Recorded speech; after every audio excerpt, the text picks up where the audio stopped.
굽이굽이 이어진 높고 낮은 산하를 내달려온 바람이 비로소 긴 숨을 내쉬며 멈춰서는 남도의 끝자락. 한반도의 최남단 해남 땅끝 마을.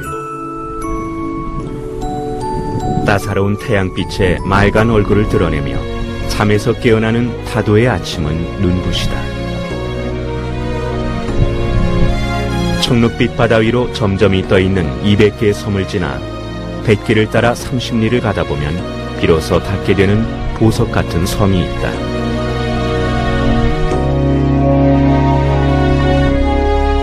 하늘과 바다, 숲과 사람이 조화를 이루며 살고 있는 섬 보길도. 그곳에는 1년 12달 푸르름을 잃지 않는 아름다운 자연의 이야기가 있다.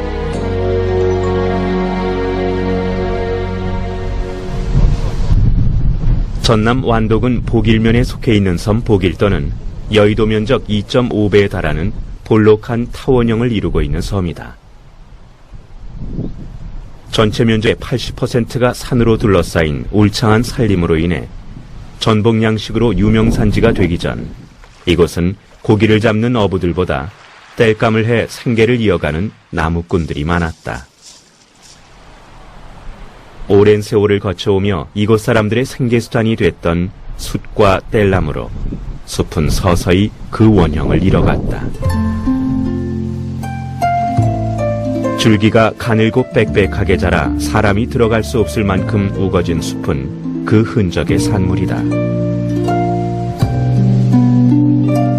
이른바 오래된 그루터기에서 여러 개의 줄기가 뻗어 올라와 만들어진 맹아림의 특징을 보이고 있다. 남해안은 상록 화렵수림의 북방 한계지다. 열대와 온대의 경계에 있는 난대성 상록 화렵수가 자랄 수 있는 곳. 보길도는 상록 화렵수림이 가장 잘 남아있는 곳이다. 하늘을 가릴 듯 울창하게 뻗어오른 가지들은 누구도 침범할 수 없는 자신들만의 세상을 그 숲에 이루어 놓았다. 보길도는 우리나라 산림대 중에서 연평균 기온이 14도씨 이상 되는 그런 지역입니다. 따라서 우리나라 지역에서 상록화렵수가 살 수 있는 그런 조건을 갖추고 있는 지역이다 이렇게 말할 수 있습니다. 대표적인 이제 상록화렵수라 하면은 이곳에 많이 분포되어 있는 가시나무류와 동백나무류 이런 것들을 중심으로 해서 많은 감탕나무 속들 등들이 많이 있습니다. 특히 이제 이런 수종들은 이곳 주민들하고 생활에 대단히 밀접한 관계에 있는 수종들이거든요. 즉 이분들이 생활하는데 연료라든가 또는 바다 어장에 나가서 사용하는 도구라든가 이런 것들을 전부 다 이런 상록화렵수에서 얻을 수 있는 그런 특징을 가지고 있는 곳이라 이렇게 말할 수 있습니다. 청록빛 바다와 까만 몽돌 해변이 어우러진 아름다운 보길도. 동남쪽 해안을 따라가다 보면 만나게 되는 반달 모양의 아름다운 숲이 있다. 천연기념물 제40호로 지정된 예송리 상록화렵수림이다. 300년 전부터 태풍을 막기 위한 방품림으로 주민들이 보존하고 갖고 온 상록수림. 길이 740m에 달하는 이 숲에는 후박나무와 불가시나무, 생달나무, 동백나무 등 200여 종의 상록화렵수와 낙엽화렵수들이 자생하고 있다. 그 푸른 잎과 가지를 넓히고 키워온 상록수들. 거친 바람을 막아내며 묵묵히 자신들만의 몫을 다하고 있다.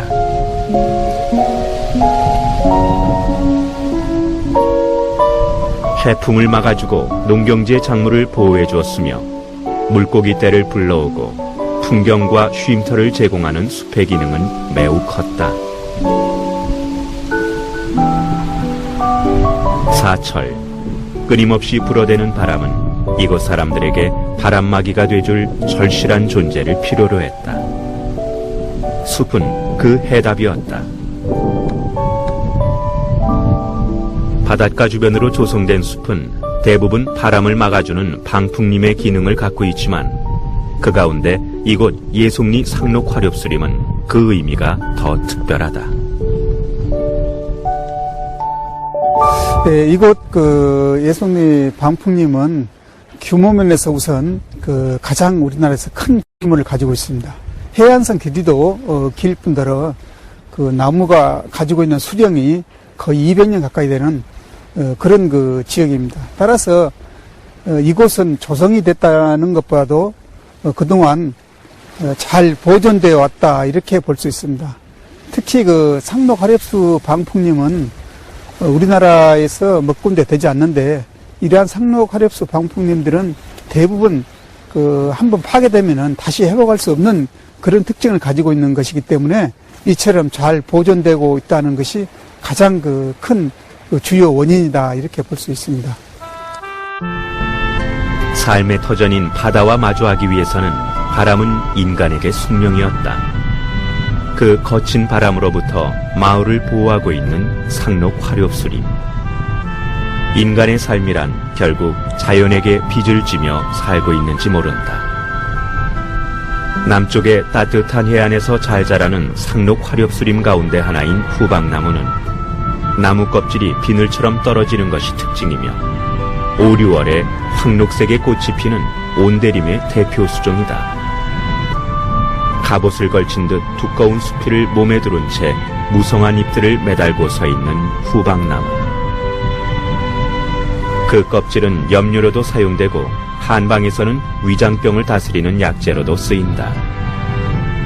그뿐인가 목재는 가구와 선박을 만드는 데 쓰인다 하니 아낌없이 내어주는 나무의 표본이라 할 수 있다. 바람에 나부끼듯 흑회색의 매끈한 수필을 뻗어 올리며 서 있는 생달나무는 남쪽에서만 자생하는 농나무과의 상록 화렵수다. 가지마다 매달린 풍성한 잎들은 하늘거리는 여인의 초록빛 치맛자락을 닮아 있다. 다른 듯 닮은 모습으로 서 있는 후박나무와 생달나무는 잎과 숲이, 목재까지 모든 것을 내어주고도 풍요로운 모습으로 그 자리를 지키고 있다. 거친 바람에 몸을 내맡기고 있는 동백나무 군락. 한겨울 혹한을 뚫고 피멍처럼 붉게 피어난 꽃무더기 사이로 봄이 조심스럽게 고개를 내밀고 있다. 동백은 이곳에서 흔한 수종이지만 그 삶은 비좁고 척박한 터전에 가지를 뻗고 뿌리 내린 채 살아남아야 하는 처절한 생존 그 자체였다. 이제 옛날에 우리 조상들이 이제 그 집으로 영을 엮어갖고 지붕을 덮을 때 바람만 불면, 태풍이 불면 지붕이 다 날아갔었어요. 그래가지고 그걸 이제 방지하기 위해서 선조들이 심은 거였는데 나무를. 그리고 바람을 막아주기 때문에, 태풍을 막아주기 때문에 문제가 좋죠. 300년의 시간, 든든한 바람막이가 돼준 상록 화렵수림. 그 푸근한 등에 기대어 살고 있는 예송리 마을. 불어오는 해풍에 장단을 맞추듯 일제히 군무를 추는 미역은 남의 바닷바람을 몸속에 새긴 채 바삭하게 말라가고 있다.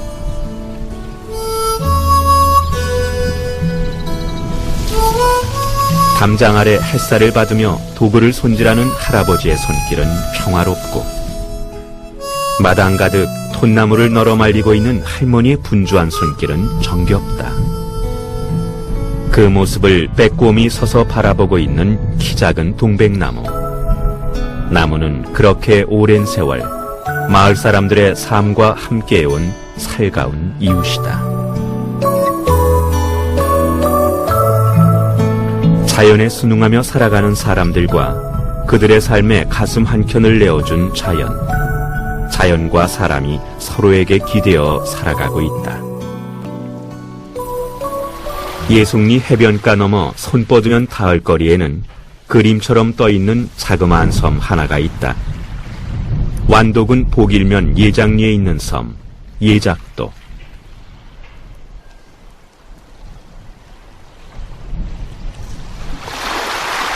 마을 사람들이 예의에 밝아 예작도라 했다고도 하고 마을 앞 방풍님이 고기를 잡아 돌아오는 어부를 예의를 갖춰 맞이한 형태라 하여 예작도라 불리는 섬이다. 이 섬에는 마을의 수호신과 같은 거대한 나무 한 그루가 서 있다. 천연기념물 제338호로 지정된 감탕나무다. 수령이 300년 정도로 추정되며 높이 15m, 둘레 2.7m에 이르는 노거수다. 200여 년 전 이 섬에 처음 들어온 공씨와 김씨가 나무의 풍채에 감탄해 마을을 지키는 당산나무로 모시기 시작했다 한다. 또 저희 마을이 그 어촌이다 보니까 바다에서 사고, 전에는 사고들이 많이 나가지고 사고하고 또 주민들의 건강을 위해서 해마다 이 할아버지 당이라는 소나무가 있고요. 여기 작은 할머니를 해가지고 작은 당이 돼가지고 해마다 명절이면은 정월 초하루 나 2월 초하루 날 제사를 동네 주민들이 모시는 거죠. 온화하고 인자한 모습 이면에 모든 것을 삼킬 듯 거칠고 사나운 자연은 때로 두려움의 대상이었다. 바다를 터전으로 살아가는 이들에게도 그 자연 앞에서 마을을 지켜줄 수호의 대상이 절실했을 것이다. 마을 앞바다를 굽어보고 뒤로는 마을을 내려다보며 모두의 무사함을 살펴준 감탕나무. 대지에 깊이 뿌리 박은 채 거대한 가지를 들이우며 살아온 지난한 세월. 그 흔적은 베어지고 잘려나간 가지들 이곳저곳에 고스란히 남아있다. 사라져버린 아슬한 세월을 쓰다듬듯 감탕나무는 말없이 잘린 가지를 어루만지고 있다.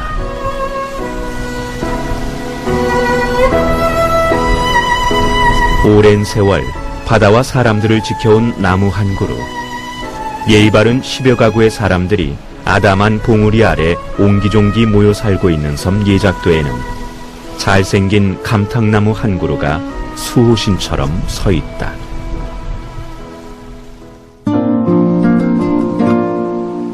한여름 무성한 실록을 자랑하듯 서 있는 이 나무는 예작도의 감탕나무와 함께 중요한 의미를 지닌 나무다.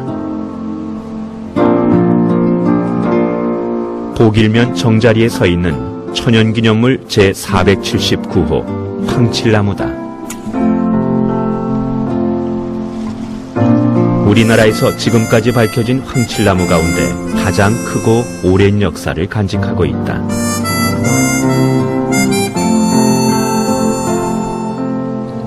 이 수종은 우리나라에만 있는 특산종으로 복일도 일대에서 가장 많이 자생한다. 황칠나무는 수피에 상처를 주면 노란색의 수액이 나오는 데서 붙여진 이름이다. 복일도에서는 상철나무, 황철나무라고도 부른다.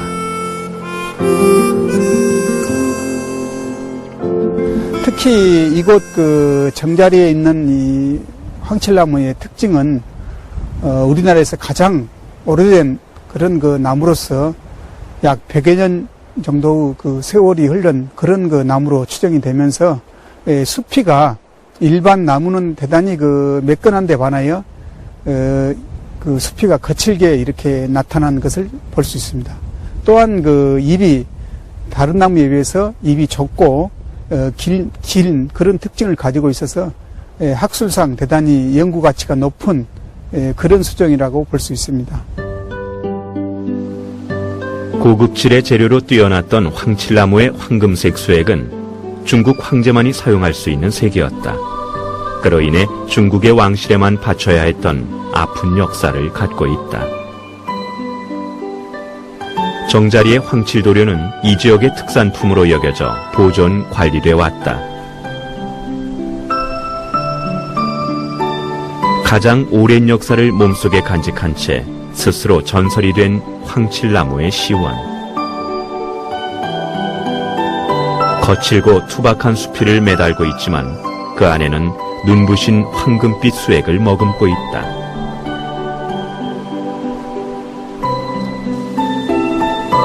어린 잎은 세 갈래로 깊게 갈라져 단풍잎과 비슷하지만 다 자라면 타원형에 가깝다.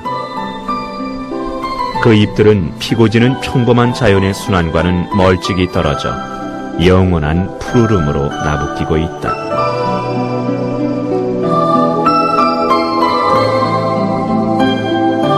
쓰임새가 많아 귀히 여겨온 황칠나무는 지역 주민들이 땔감으로도 베지 않고 지금까지 모셔온 신성한 나무다.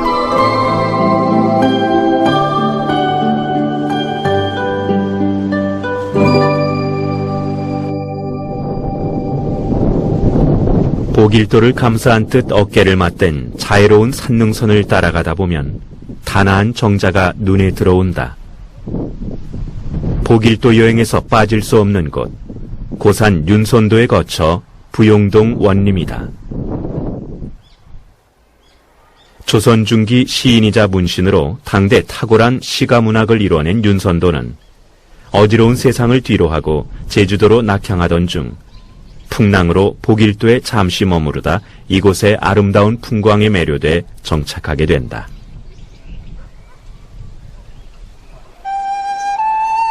연꽃 모양의 둥지를 닮았다 하여 고산이 이름 붙인 부용동. 기암괴석과 동백나무가 어우러진 이곳에 그는 아름다운 원림을 짓게 된다. 세연지에 피어난 동백꽃, 수줍게 벙그러진 꽃봉오리 사이로 사뿐히 내려앉은 봄햇살이 눈부시다. 고산이 자연을 벗삼아 책을 읽던 세연정은 탁월한 절구가 돋보이는 연시조, 어부사시사를 창작하고 읊었던 무대이기도 하다. 주변 경관이 물에 씻은 듯 깨끗하고 단정하여 기분이 상쾌해진다는 뜻을 지닌 세연정. 그러나 정자 하나도 함부로 짓지 않았던 고산은 세연정의 정면을 북향으로 지었다.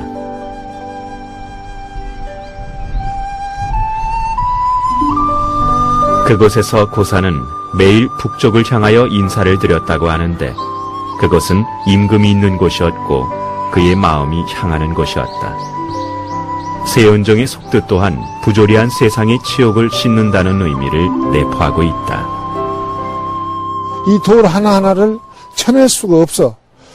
쇠가에서 깨낼 수도 없어. 포크링에서 건져낼 수 없기 때문에 있는 돌은 쳐낼 수 없는 돌은 그대로 놔두면서 미술 천수 하나하나를 깼다는 거. 그것은 판석보가 안 무너지게 하기 위해서 이 돌들 하나하나를 물 수압을 줄였다는 것이 아주 깊은 뜻이 담겨 있습니다. 조선시대 대표적인 별서정원인 부용동 원림은 전남 담양의 소세원, 경북 영양의 서식지와 함께 우리나라의 대표적인 3대 정원으로 꼽히고 있다.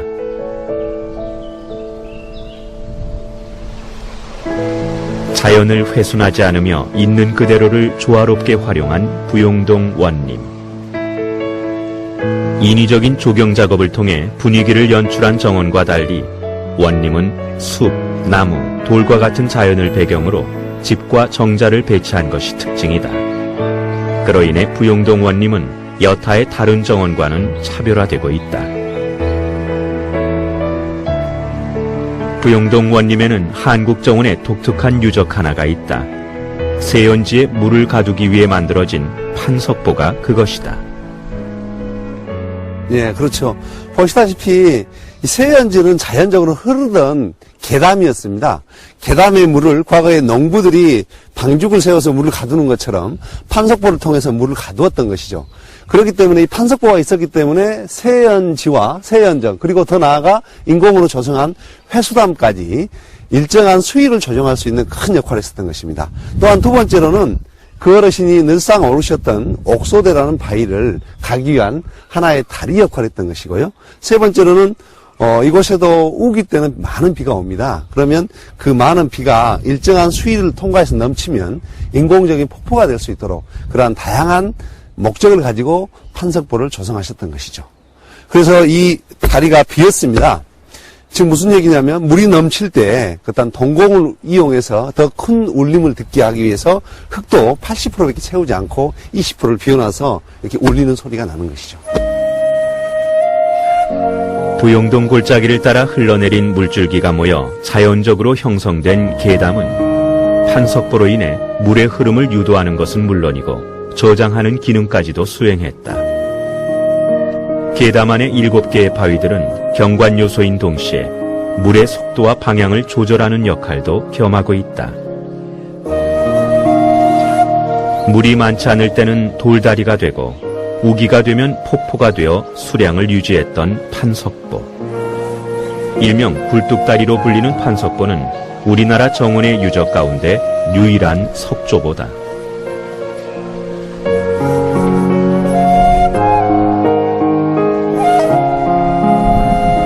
하천을 막아 연못을 만들고 정원을 만들어 자연경관 그대로를 생활 속으로 끌어들인 고산.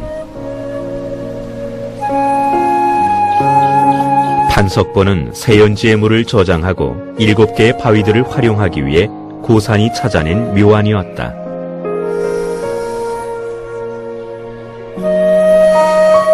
자연을 거스르지 않고 자연과 조화를 이루며 사는 법을 터득했던 고산.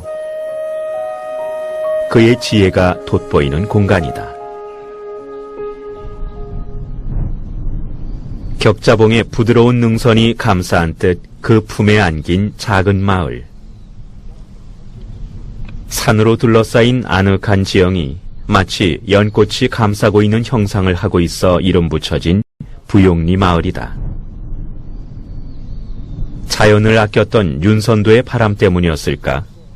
보길도에서도 그가 머물던 부용동 원림 주변은 울창한 상록 화렵수림이 가장 잘 보존돼 있다. 고산의 서재였던 낙서제 건너 산중턱 절벽바위에는 한 칸집 규모의 자그마한 정자가 자리하고 있다. 부용동 제1의 절경 동천석실이다. 고산이 책을 읽고 사색을 즐겼던 이곳은 부용마을이 한눈에 내려다 보이는 곳이다. 동천석실로 오르는 산비탈길을 걷다 보면 매끈하게 뻗어오른 상록 화렵수와 만나게 된다. 가녀린 몸에 큰 키를 한 이 상록 화렵수림의 수종은 다름 아닌 동백나무다.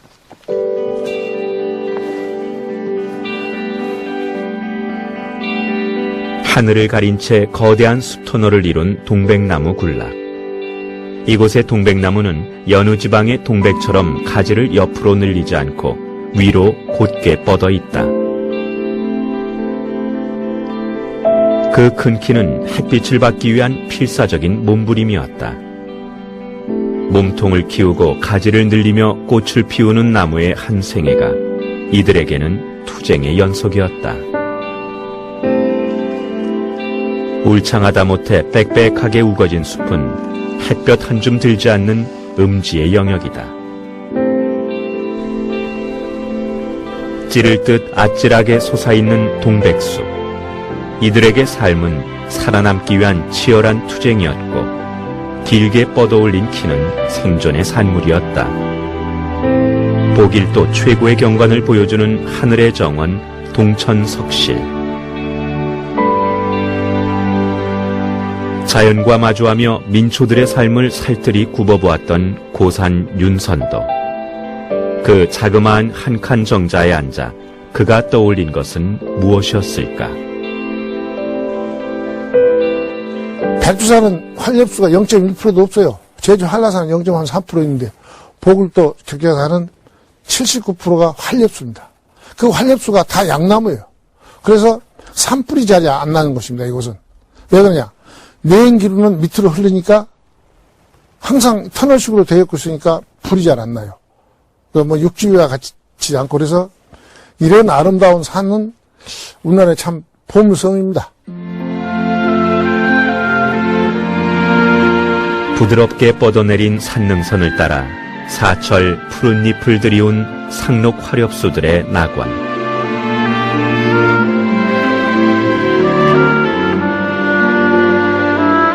넉넉한 품을 내어준 남해바다.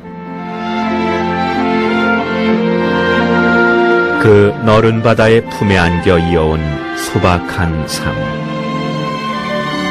풍요로운 삶의 터전 위에서 인간은 자연과 어깨를 마주 앉 채 더불어 숨쉬고 일하며 살아가고 있다. 저물어가는 일몰의 바다. 그 너머로 아스라이 펼쳐진 다도의 섬들. 거기 어디쯤 자연이 빚어낸 보석들로 반짝이는 눈부신 섬 보길도가 있다.